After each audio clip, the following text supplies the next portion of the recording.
After having one of the most turbulent come-ups in the previous video, 22G's made his name amid a grisly backdrop after catching a murder case in Miami, which he beat in 2017, returning to New York, and having an incredible run as one of the most prolific and pioneering Brooklyn drill artists to ever come out of the city, with his growth online helped in no small part by his highly publicized beef with Sheff G. But of course, more important than the beef is the music. And to me, 22G's ghostly produced mixtape Growth and Development is one of the best Brooklyn drill projects ever released.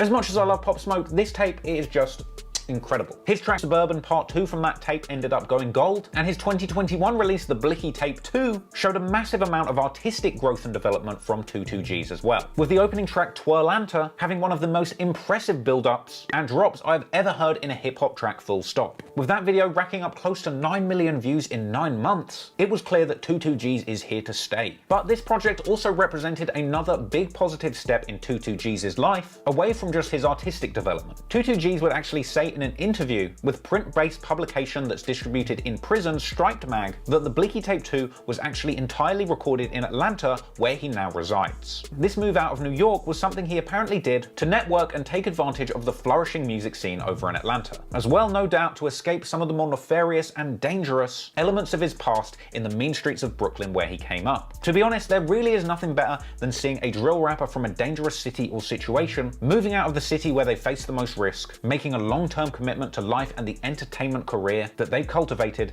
and leveling up. Moving out of New York was a smart and mature chess move by 22G's. And from here, we would see more maturity in public from 22 himself. Because only a month after the release of the Blicky Tape 2, in April 2021, during an interview, he actually admitted that he would be willing to squash his beef with Sheff G and leave it in the past. Well, is there ever a day where y'all as men, as young men, will be able to have a conversation to iron out the street, or is that just some street that y'all, you gotta stay where it's at? Yeah, sometimes it be deeper than just the rappers and rap, you feel me? But yeah, that would be, like I was saying in my other interview, that would be 40 years old chasing each other down the street, you feel me?